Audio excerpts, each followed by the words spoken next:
அஸ்ஸலாமு அலைக்கும் வரஹ்மத்துல்லாஹி தஆலா வ பரக்காத்துஹு. கண்ணியத்திற்குரிய இஸ்லாமிய பெரியோர்களே, தாய்மார்களே, வாலிபர்களே, இளம் சிறார்களே, குழந்தைகளே, அல்லாஹுடைய ரஹமத் என்பது எல்லா மனிதன் மீதும் அல்லாஹ் இறக்கி வைப்பானாக.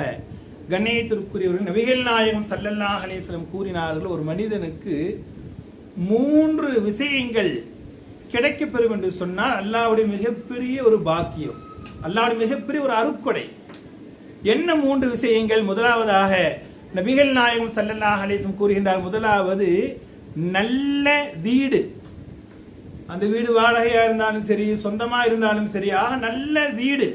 வீடு ஒரு மனிதனுக்கு நல்ல விதமாக அமைந்து விட்டால் அல்லாஹ்வுடைய மிகப்பெரிய ஒரு பொக்கிஷம், அருட்கொடை. இரண்டாவதாக நபிகள் நாயகம் ஸல்லல்லாஹு அலைஹி வஸல்லம் கூறினார்கள், நல்ல வாகனம்.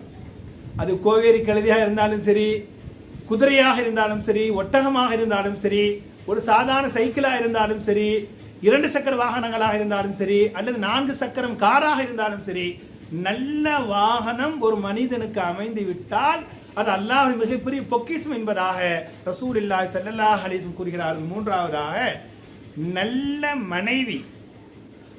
நல்ல மனைவி என்பது அல்லாஹ்வுடைய மிகப்பெரிய பொக்கிஷம் என்பதாக நபிகள் நாயகம் ஸல்லல்லாஹு அலைஹி கூறுகிறார்கள்.